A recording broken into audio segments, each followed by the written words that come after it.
Lyra had always known she was different. In the cold, gleaming halls of the Thrinx aristocracy, she was an outcast. Her species, the Thrinx, were known for their grace, beauty, and elegance. Tall, lithe, with shimmering scales and perfect features, they were the picture of power and prestige. But Lyra was none of those things. Her skin was a dull shade of green, unlike the vibrant hues of the elite. Her eyes, though bright, were too large, and her face too round. In the world of the Thrinx, beauty was everything, and Lyra had none of it. She often found herself at the edge of every conversation, standing in the shadows of her more graceful peers. Her family had never been cruel to her. They simply ignored her, as though she didn't exist. Her mother, a well-known diplomat, and her father, a powerful figure in the Thrinx military, were both too busy to pay attention to a daughter who would never live up to their expectations. Lyra was the odd one out, the one they wished would simply disappear. She wasn't important enough to be seen.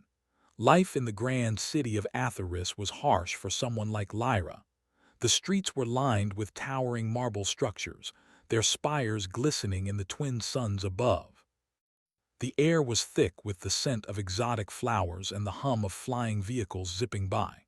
It was a city of great beauty, but Lyra could never fully appreciate it. No matter how grand the world around her, it always felt like she was an outsider looking in. Most of her days were spent in the lower districts, far from the glittering halls of the aristocracy. She worked in the city's market, selling small goods to the common people who lived in the shadows of the elite. There, at least, no one cared about her appearance. People treated her like any other vendor, and that suited her just fine. The rich and powerful never looked down here. In their eyes, she wasn't worth a glance.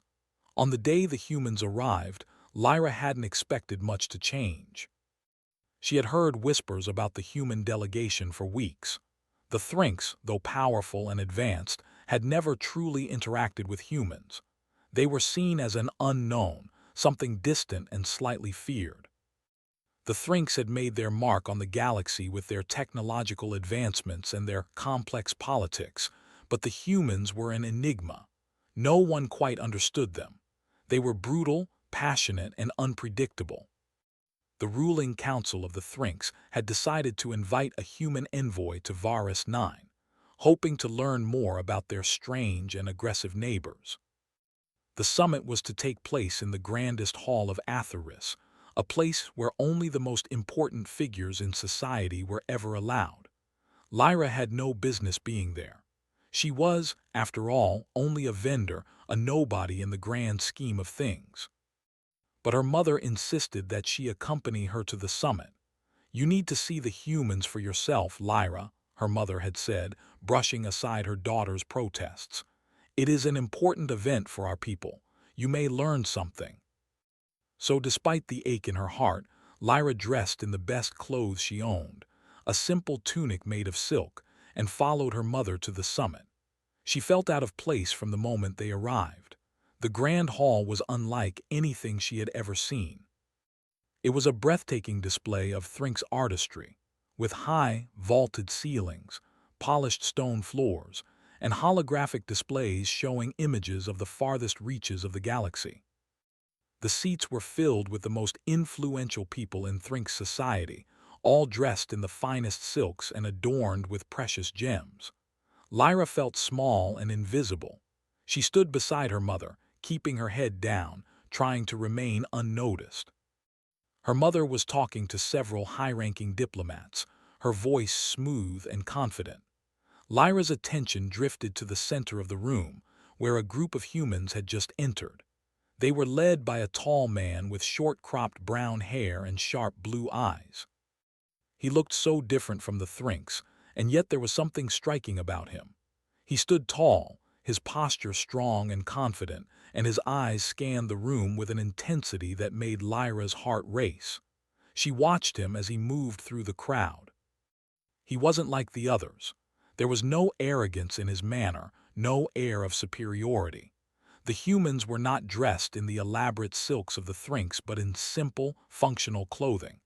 They spoke quietly among themselves, but their presence seemed to command attention. As she observed them, Lyra couldn't help but feel a spark of curiosity. The humans were so different from the Thrinks, yet there was something captivating about them. They didn't seem to care about appearances or status. There was no judgment in their eyes, no superiority. They seemed like real people, unlike the Thrinks, who often felt more like statues, cold and distant. The human leader, the one with the blue eyes, seemed to notice her staring. Their eyes met across the room, and for a moment Lyra felt her heart skip a beat. His gaze was calm, and there was no hint of disdain in it.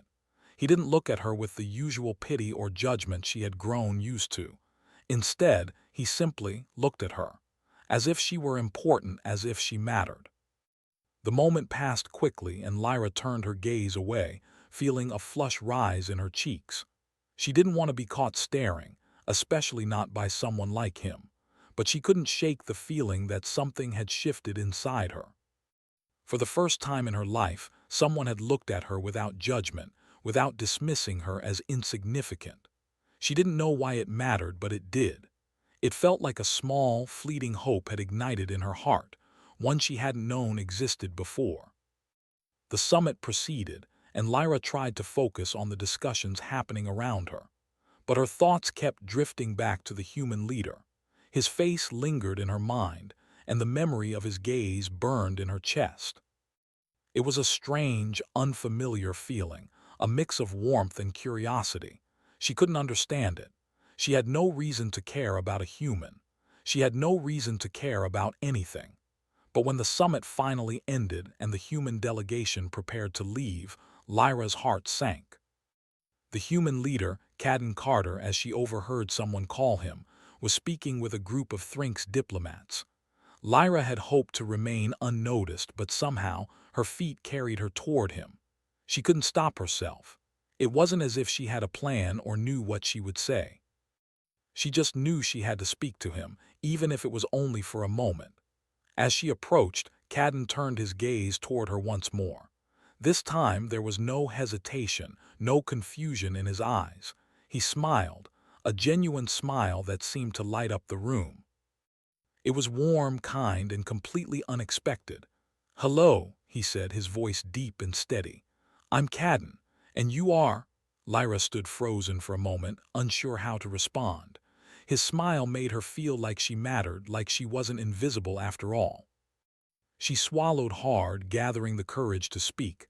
"I'm Lyra," she said quietly. I wanted to thank you for speaking with me earlier, at the summit."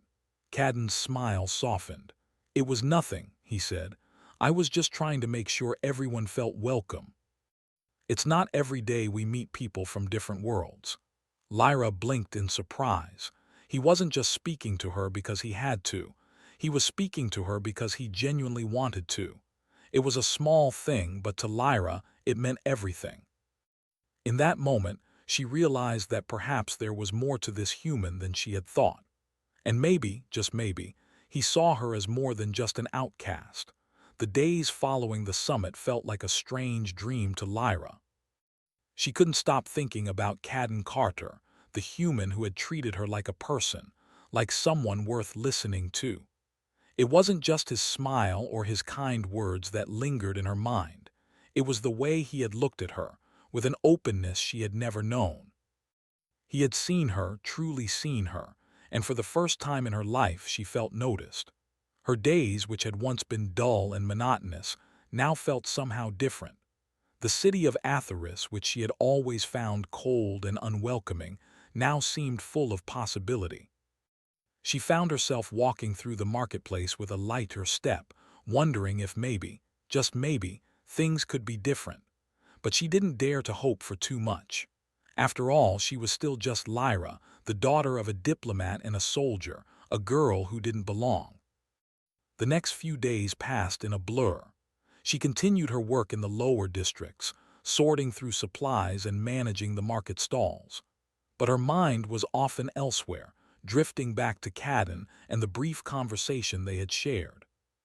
She had heard rumors from other vendors about the human delegation, the way they had made a significant impression on the Thrinks leaders, how the humans were gaining respect, even admiration. Yet, despite the whispers, Lyra felt more isolated than ever. Her fellow Thrinks seemed to avoid her, as if they could sense something had shifted within her.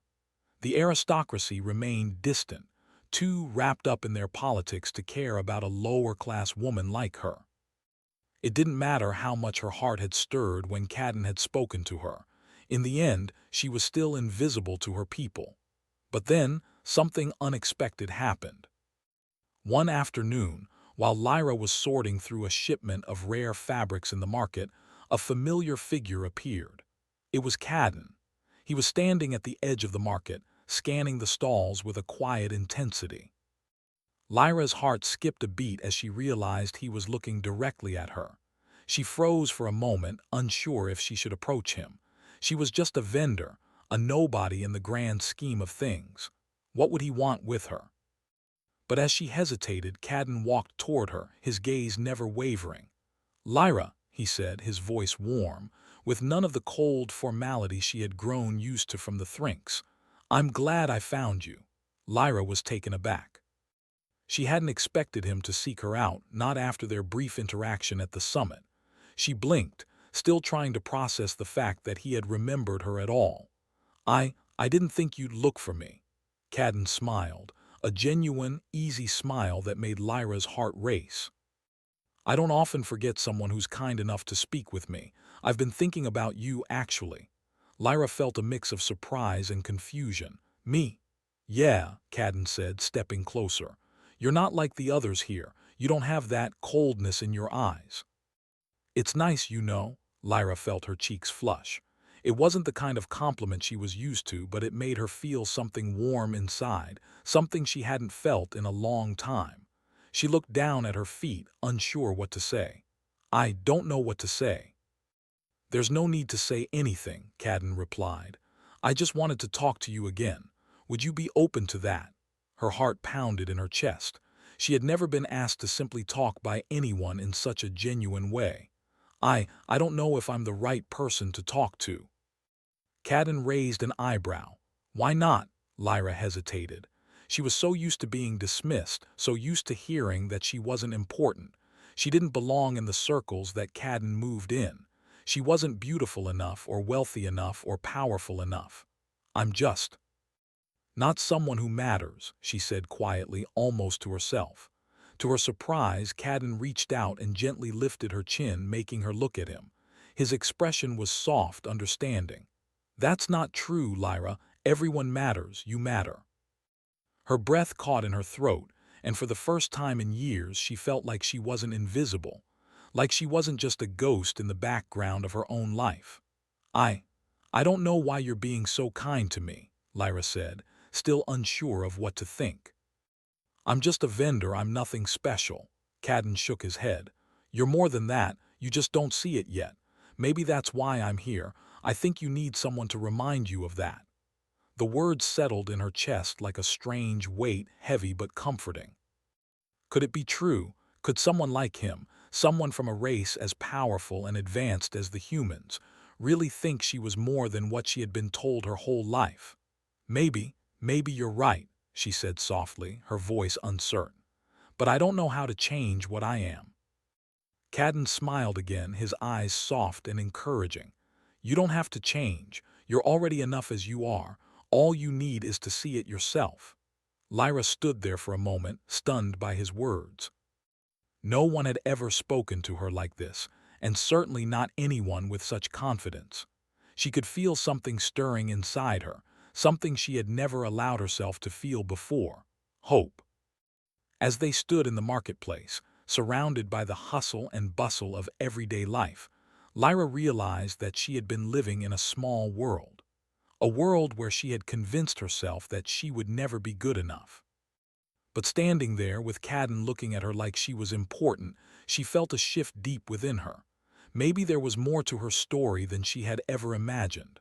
"I'd like that," Lyra said after a long pause. "I'd like to talk." Cadden's smile widened, and for the first time in a long time, Lyra felt like she was no longer invisible. Over the next few days, Cadden and Lyra began to meet regularly. sometimes in the bustling marketplace, and sometimes in quieter spots around the city. They would talk about anything and everything, about the strange customs of their species, about their hopes and fears, about the worlds they had seen. Cadden's presence brought a sense of comfort to Lyra, something she had never felt before. The more they talked, the more Lyra began to open up. She shared stories from her childhood, the way her family had ignored her, the way her peers had looked down on her. She talked about her dreams, the small things she had always wanted to do but never thought she could. And Cadden listened, really listened, without judgment or dismissal. He asked questions, offered support, and most importantly, he didn't treat her like she was anything less than anyone else. As their friendship grew, so did Lyra's confidence. She started to see herself in a different light, not just as an outcast but as someone worthy of respect. And in turn, her feelings toward Cadden began to deepen. He wasn't just a human diplomat or a stranger from another world. He had become someone important to her. Someone who cared. But as their friendship grew, so did the challenges. The Thrinks aristocracy took notice of Lyra's connection with the human delegation. Whispers began to spread. Some said she was betraying her people, others said she was trying to climb above her station. Lyra didn't care. For the first time in her life, she felt like she was on the right path, and she wasn't going to let anyone take that away from her. Cadden had shown her kindness, and now she was beginning to understand what it meant to believe in herself. To believe that she mattered. And perhaps, just perhaps, that was the greatest gift of all. The days after Lyra's growing connection with Cadden were a blur. What had once been a small spark of hope within her began to grow, becoming a flame that warmed her in ways she had never experienced before. The simple act of Cadden treating her as an equal had made her see herself in a new light. She no longer felt like the unnoticed daughter of distant, indifferent parents. She was starting to feel like she could stand tall, like she had the power to change her own life. But as with all things in life, peace was fleeting. The whispers around the marketplace grew louder, and the eyes of the aristocracy began to turn toward her more and more.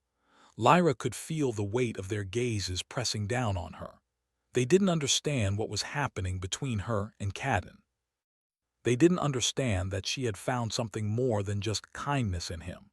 They saw only the difference between their species, the perceived weakness of befriending someone from a race they had long regarded with suspicion. The Thrinks were proud, their society built on status and appearance. To form any bond with someone who was Thrinks, let alone a human, was seen as a betrayal. Lyra's interactions with Cadden, though simple and harmless, were quickly turning into something dangerous. Her peers, those who once ignored her, were beginning to notice her more, and it was clear they didn't approve. One evening, as Lyra walked home from the market, she noticed a few of her former classmates standing by the entrance to the district. They were talking in low voices, but as soon as they saw her approaching, they fell silent. Lyra's heart skipped a beat. She had never been good at reading people, but it was hard to ignore the coldness in their eyes. One of them, a woman named Silra, stepped forward. She was tall and slender with the typical beauty of the Thrinks elite. Her eyes, a pale violet, gleamed with a sharpness that made Lyra feel like a child again. "Lyra," Silra said, her voice smooth but edged with disdain. "I hear you've been spending a lot of time with the human." Lyra didn't respond immediately, unsure of what to say. Her throat felt dry and her mind raced. She had hoped this wouldn't come up. She had hoped she could keep her friendship with Cadden a secret for just a little longer, but now it was out in the open. I don't know what you mean," Lyra said quietly. "Oh, don't play coy," Silra replied, her lips curling into a smile that was anything but friendly. "Everyone's talking about it. It's unusual, don't you think? A low-born Thrinks like you mingling with the humans. You should be careful, Lyra, it's dangerous. Dangerous." The word echoed in Lyra's mind. She knew what they meant. To form a bond with a human, to act as though they were equals, it was almost unheard of. But as the words hung in the air, Lyra didn't feel afraid. In fact, she felt a quiet, steady resolve rising within her. She had never been the type to back down from something she believed in, even if it meant standing alone. "I don't see why it's so dangerous," Lyra said, her voice steadier than she expected. "Cadden treats me like anyone else would. He sees me for who I am, not where I come from." Silra's smile faltered, her eyes narrowing. "The humans are not like us," she said softly, but the sharpness in her tone was unmistakable. "They're unpredictable, they're beneath us. You think you can be like them, but you'll only ruin yourself in the process." The words stung, but Lyra didn't let them show. Instead, she lifted her chin slightly and met Silra's gaze. "Maybe I'm not like you. Maybe I don't want to be." With that, she turned and walked past them, her heart pounding in her chest. She knew she had made an enemy in Silra, and perhaps in others as well. But she didn't care. For the first time in her life, she was standing up for herself. She was choosing to follow her own path, even if it was a difficult one. As Lyra made her way home, she couldn't help but think about the conversation with Silra. It wasn't just about Cadden anymore. It was about who she was, what she stood for, and how far she was willing to go to change her own life. The Thrinks, her people, had their own ways, their own rules.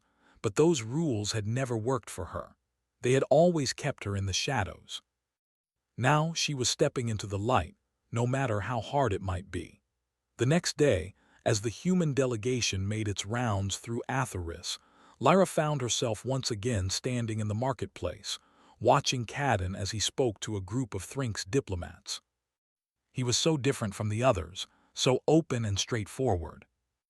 And there was a part of her that wondered what it would be like to leave all of this behind, to follow him to a world where she wasn't judged for her appearance, where she wasn't held back by the rigid expectations of her people.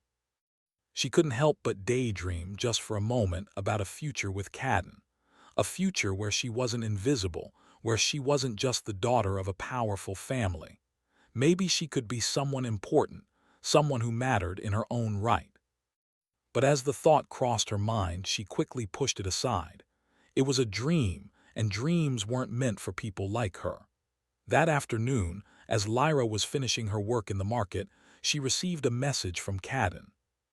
It was brief, just a few lines, but it made her heart race. He wanted to meet her later that evening. She agreed without hesitation, and when the time came, she found herself in a quiet park on the outskirts of Atheris, waiting for him. The sun had just begun to set, casting long shadows over the city, and the air was cool and calm. When Cadden arrived, he smiled at her warmly, as if nothing had changed. He didn't seem bothered by the rumors or the tension between their species. He simply greeted her as if they were old friends, and for that moment, Lyra felt like she was the only one who mattered. "I'm glad you came," Cadden said, his voice soft but full of sincerity. "I've been thinking about you a lot lately, Lyra. I hope you know that whatever anyone else says, I respect you, and I'm proud to call you my friend."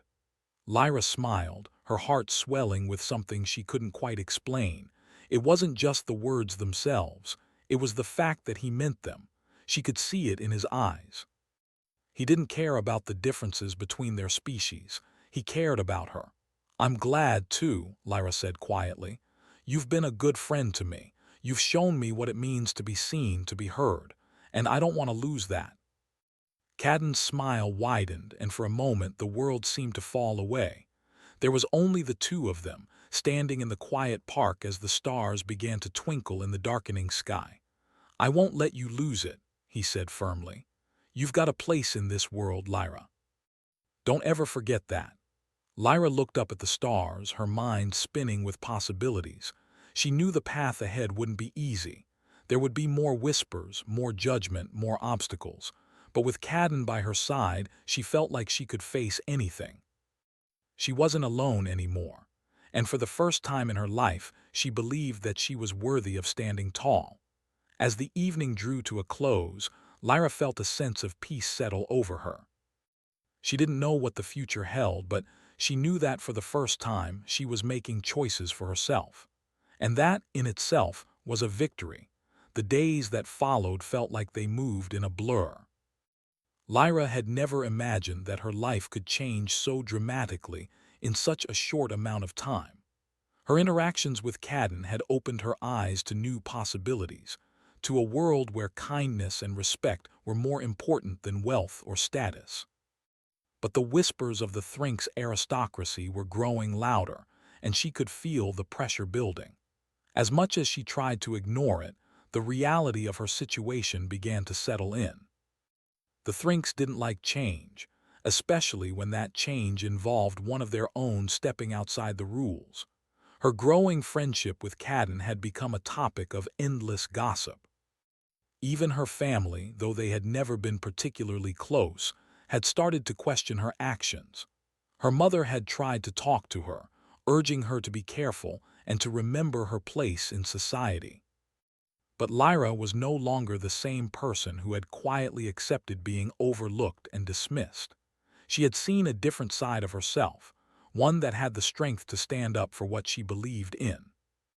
Despite the growing tension around her, Lyra found solace in her moments with Cadden. They continued to meet, their conversations growing deeper and more meaningful. Lyra found herself looking forward to their time together, to the way he made her feel valued and important. He never treated her like an outcast or a lesser being.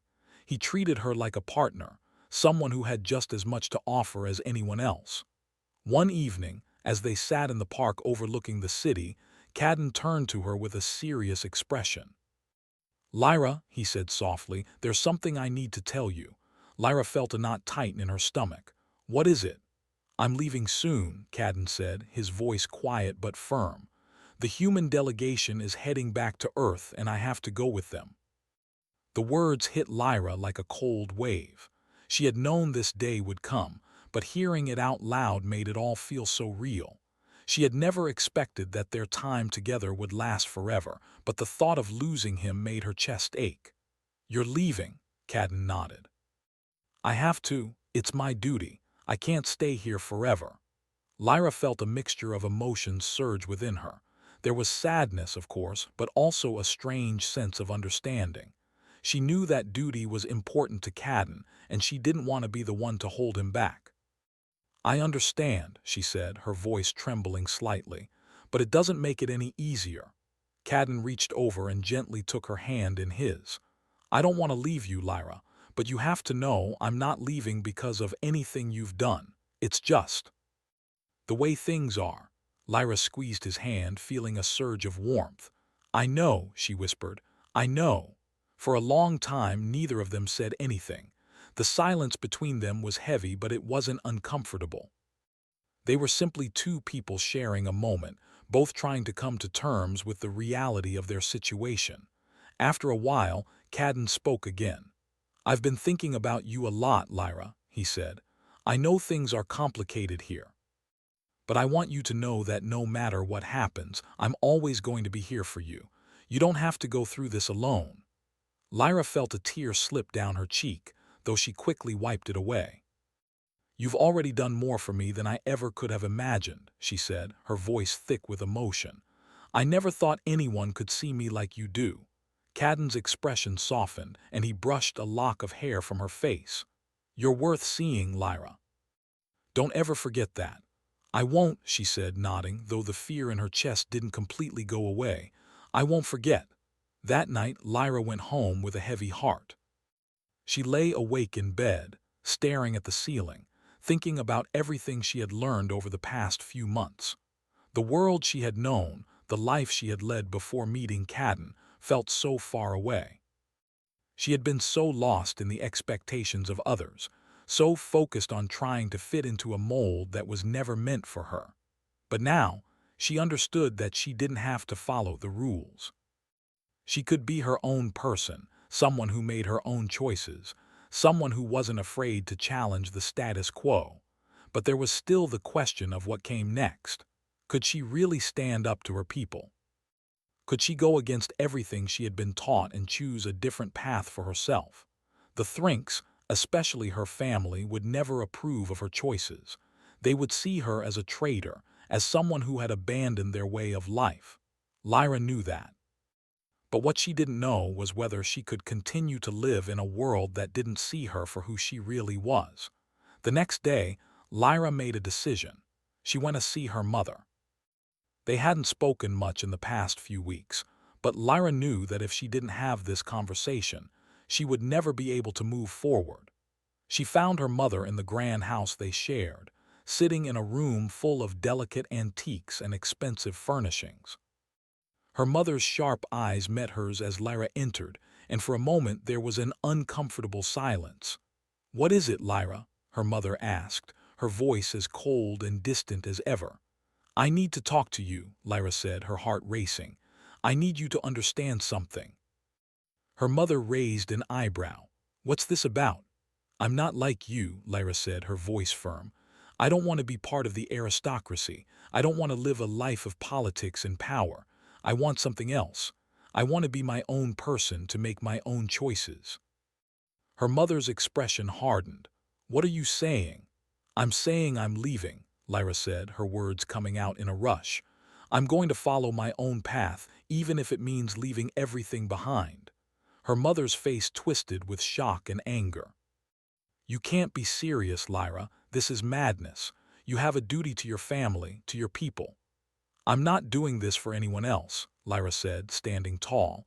"I'm doing this for me. I've spent my whole life trying to fit into a mold that wasn't made for me. I can't do that anymore." For a long moment there was silence between them. Her mother didn't speak, didn't argue. She simply stared at her daughter, her eyes hard and cold. But Lyra didn't look away. She stood her ground, knowing that this was the moment that would define her future. Finally, her mother spoke, her voice low and controlled. "You're making a mistake, Lyra." "Maybe," Lyra said, her voice softening, "but it's my mistake to make."